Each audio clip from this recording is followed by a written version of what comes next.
A história do Japão, primeira parte.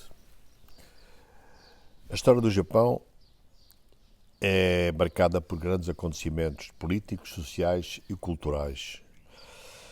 Quando pensamos no Japão hoje, pensamos muito em questões tecnológicas, pensamos muito no desenvolvimento industrial, pensamos em samurais e até mesmo no sushi quando vamos jantar ou almoçar um daqueles restaurantes japoneses que tanto gostamos.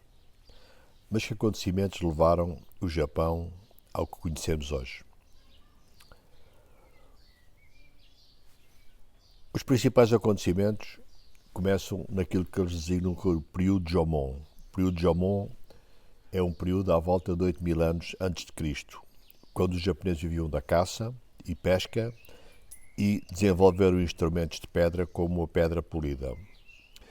Também desenvolveram a caça, a flecha, o arco, a lança e viviam em casas de galhos de árvores cobertas com palha. No período Jomon passaram a fazer uso de cerâmica. Há potes que são conhecidos e datados através do carbono com 14.500 anos antes de Cristo, e isto significa que no Japão já existiam potes de cerâmica 7.000 anos antes de serem descobertos os primeiros na Mesopotâmia. O degelo dos glaciares, cerca de 11.000 anos antes de Cristo, fez aumentar os níveis do mar, cortando as linhas de terra e transformaram o Japão nas ilhas que hoje se conhecem. À volta de 4.000 anos antes de Cristo, os japoneses começaram a fazer comunidades, destacando-se Sanai Mariuyama, a norte da ilha de Honshu. Esta comunidade transformou-se num centro de comércio, num centro de trocas entre os habitantes das ilhas japoneses. A população Jomon começou a reduzir-se devido às alterações climáticas por volta de 1500 a.C. e a maior dificuldade em obter alimentos fez-os declinar rapidamente. Estas alterações foram um arrefecimento forte do globo. Em 900 a.C., os coreanos começaram a povoar o Japão através de migrações e entraram na ilha de Kyushu e vinham de barcos da Coreia. Os Jomons mantiveram-se sempre estáveis como agricultores. Os coreanos, por outro lado, foram ocupando outras ilhas do Japão, acima de tudo fugindo e procurando proteger-se das alterações climáticas e da redução do clima que estava a acontecer.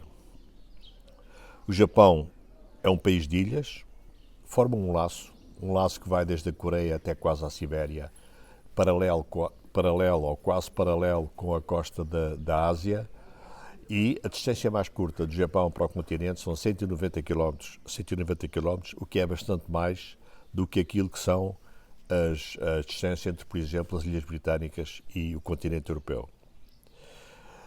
Mas de onde vieram os japoneses? Venceslau de Moraes diz que os japoneses vieram da Mongólia e foram os mongóis que invadiram o arquipélago que hoje habitam os japoneses. Ele refere os mongóis como gente simples, como gente rude e áspera no trato, mas muito irrequieta e muito aventureira, com um espírito de expansão e de invasão que terá sido naturalmente herdado pelos nipónicos. No Japão, há longos séculos de luta, de disputas feudais e de invasão, mas, também segundo Venceslau de Moraes,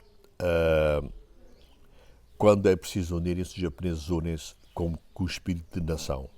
No domínio das invasões, é importante mencionar, por exemplo, como exemplos, a invasão da Coreia no final do século XVI, a invasão da Coreia e da China no século XIX e já no século XX, a Segunda Guerra Sino-Japonesa, que resulta da invasão japonesa da Manchúria em 1931, sendo conhecida na China e Taiwan como a Guerra de Resistência contra a Agressão.